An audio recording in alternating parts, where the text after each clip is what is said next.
Magandang araw po sa ating lahat. Ngayon po ay araw ng Linggo at tayo po ay magsisimula ng pagpapasalamat sa Diyos sa pamamagitan ng misa. Ngayon po ay kapistahan ng Santo Niño o ang Batang si Jesus. Ang araw na ito ay natatanggi sapagkat sa Pilipinas lamang ipinagdiriwang ang kapistahan ng Santo Niño. Ang Batang Jesus na ipinakilala sa atin bilang isang magiliw na bata, masayahin inalagaan ang mahal na Bebeng Maria at ni Jose ang kanyang ama sa pagkakatawang tao. Magsaya tayong tingnan ang mukha ng Batang Jesus. Makiisa tayo sa kanyang kagalakan at ipagkaloob natin sa kanya ang saya ng pagpapakilalang ito sa atin sa pamamagitan ng ating pagsama-sama sa banal na Eucharistia. Isama din po natin sa ating mga panalangin ang magdiriwang at magdiriwang ng kanilang kaarawan na sina Roger Frias, Kevin Medina, Father Randy Maghos, Maria Liana Cabral, Princess Pilares, Kate Angel Candelaria at Ronel Ricana. Magsitayo po ang lahat para sa pagsisimula ng banal na misa.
Makapangyarihang Diyos, lahat ng puso ay nakayag sa iyo, lahat ng nasa tangarin, napabatid mo at walang lihim na nalilihim sa iyo.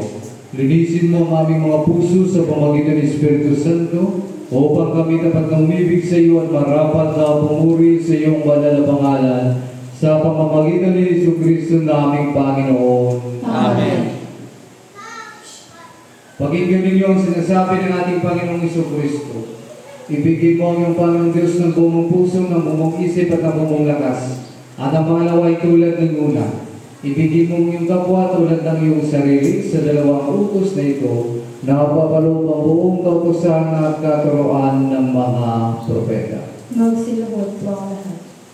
Atin kong pagsinyo ng ating mga pag-asala sa ating Panginoon at sa ating kapwa.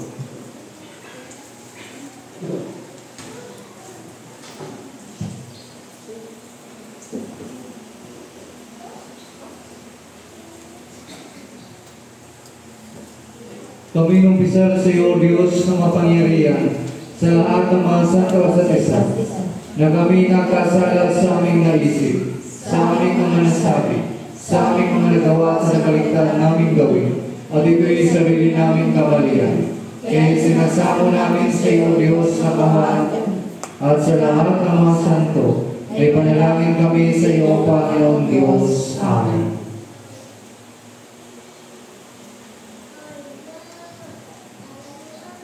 Kawan kayo mapangyarihang Diyos, patawarin sa inyong mga kasalanan at pagbabayan sa buhay na walang hanggan sa pamamagitan ni Kristo naming Panginoon. Amen. Magsitayo po ang lahat. luwalhati sa Diyos sa kataas.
Ang Panginoon ay sumainyo. At sumainyo.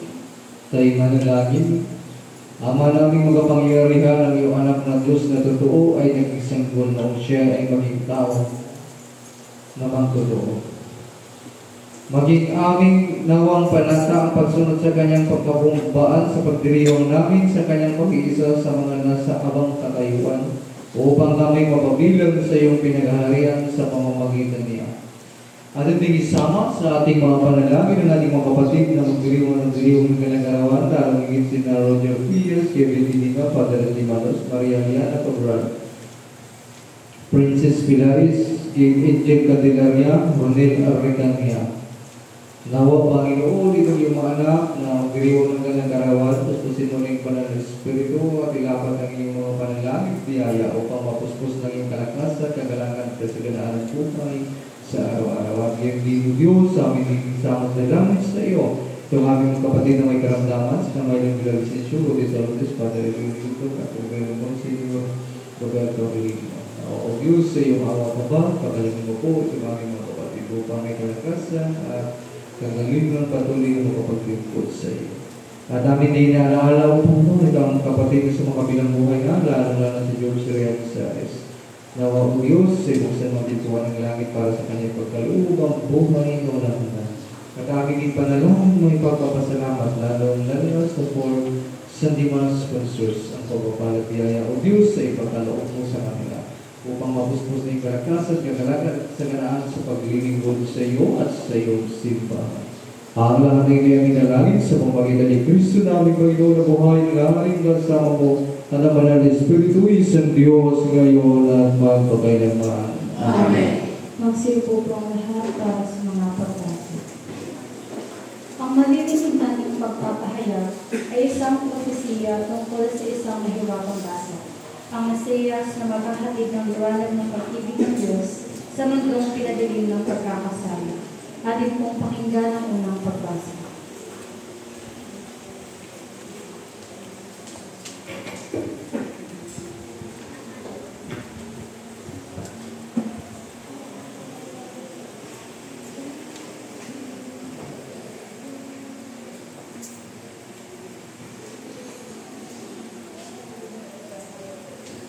Unang pagbasa mula sa Aklat ng Propeta Isaias Kabanata 9, nagsisimula sa 2 at talata hanggang 7. Nakatanaw ng isang malaking liwanag ang bayang Mulaon ng sa kadiliman. Namanag na ang liwanag sa mga taong namumuhay sa lupaing bayang ng dilim. Iyong pinasigla ang kanilang pagdiriwang. Dinagdagan mo ang kanilang tuwa, tulad ng mga tao sa panahon ng amihan. Tulad ng mga taong naghahati ng masamsam na kayanan. Nilubig mo ang bansang malipin sa iyong bayan tulad ng pagkamalupig sa buwan ng Madian. Binali mo ang paghambalos ng mga tagapagpahirap sa kanila. Sapagkat ang panyapak ng mandirigma ang lahat ng kasuotang tigma sa dugo ay susunugin. Sapagkat ipinanganak para sa atin ang isang sanggol na lalaki at siya ang mamahala sa atin. Siya ang Diyos kahangahang tagapagpayo, ang makapangyarihang Diyos. Walang hanggang Ama, ang prinsipe ng kapayapaan. Malawak na kapangyarihan at dalawang hanggang kapayapaan ang pagkakaloob sa trono ni David at sa kanyang paghahari, upang matagtag ito at papanatilihin sa katulungan at kagilan ngayon at dapat kailanman. Isasagawa ito ng makapangyarihang si Yahweh, ang salita ng Panginoon. Salamat sa Diyos. Thank you.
Ipinahayag ni San Pablo ang ilan sa mga lalong kalugod-lugod na katotohanan ng ating pananampalataya.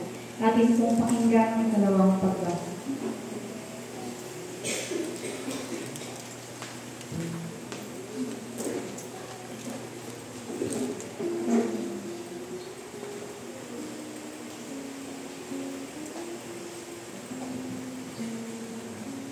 Ikalawang pagbasa mula sa sulat ni San Pablo sa mga taga-Epeso, Kabanata 1, nagsisimula sa 3 na talata hanggang 6 at talata 15 hanggang 18. Mga kapatid, magpasalamat tayo sa Diyos at Ama nating Panginoong Jesucristo. Pinagkalooban niya tayo ng lahat ng pagpapalang espiritual dahil sa ating pakikipag-isa kay Kristo. At sa ating ng pakikipag-isang ito, hinilang niya tayo bagong panilihang sanlibutan upang maging banal at walang kapintasan sa harapan niya. Dahil sa pag-ibig ng Diyos, tayo kanyang ikinalaga upang maging mga anak niya sa pamamagitan ni Jesucristo. Iyan ang kanyang layunin at kalooban. Purihin natin siya dahil sa kanyang kahangahang paglikha sa atin sa pamamagitan ng kanyang minamahal na anak. Kaya nga, mula nang mabalitaan ko ang tungkol sa inyong pananalig sa Panginoong Hesus at ang inyong pag-ibig sa lahat ng hinirang, walang upayang pasasalamat ko sa Diyos para sa inyo. Inaalaala ko kayo sa aming pananalangin at hinihiling sa Diyos ng ating Panginoong Jesucristo, ang dakilang Ama, na pagkalooban niya kayo ng espiritu ng karunungan at ng tunay na pagkakilala sa Kanya. Naway liwanagin ng Diyos ang inyong mga isip upang malaman ninyo ang ating inaasahan sa kanyang pagkatawag sa atin. Ito ang kalalatiang inilaan niya sa kanyang mga hinirang. Ito po ang salita ng Panginoon. Salamat sa Diyos.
Ang Panginoon ay sumainyo. At sumainyo. Ang Panalibanghelyo na ayon kay San Lucas, Kabanata 2, nagsimula sa talata 41, talata 50. Luwalhati sa iyo, Panginoong Jesucristo.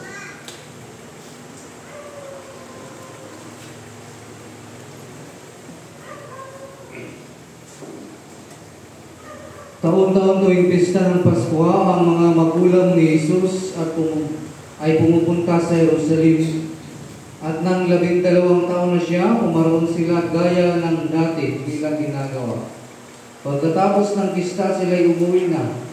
Nagpaiwan si Jesus sa Jerusalem, ngunit hindi ito napansin ng kanyang mga magulang. Sapagkat nag-isa na si Jesus ay kasama nag-isa, nagpatuloy siya sa maghapong paglalakbay. Nang malaman nila hindi siya kasama, siya hinanap nila sa kanilang mga kamag-anak at kakilala. Hindi nila siya matagpuan, kaya't bumalik sila sa Jerusalem upang doon hanapin. At nang ikatlong araw, natagpuan nila si Jesus sa loob ng templo. Pagkatapos kasama ng mga guro, nakikinig siya sa kanila at nagtatanong. At ang lahat ng nakarinig sa kanya ay namangha sa kanyang kakalinuhan. Nagtaka rin ang kanyang mga magulang nang siya'y makita. Sinabi ng kanyang ina, "Anak, bakit naman ganyan ang ginawa mo sa amin? Balisan-balisan na kami ng iyong ama sa paghahanap sa iyo." Sumagot siya, "Bakit po ninyo ako hinahanap? Hindi ba ninyo alam na ako'y dapat nasa bahay ng aking ama?" Ngunit hindi nila naunawaan ang pananalitan ito. Siya umuwi kasama nila sa Nazaret at naging isang masunuring anak. Ang lahat ng bagay na ito ay iniingatan ng kanyang ina sa kanyang puso. Patuloy na lumaki si Jesus, umunlad ang kanyang karunungan at lalong kinalulugdan ng Diyos at ng mga tao. Ang Ebanghelyo ng ating Panginoon Hesus Kristo. Pagpuri sa iyo, Panginoon Kristo.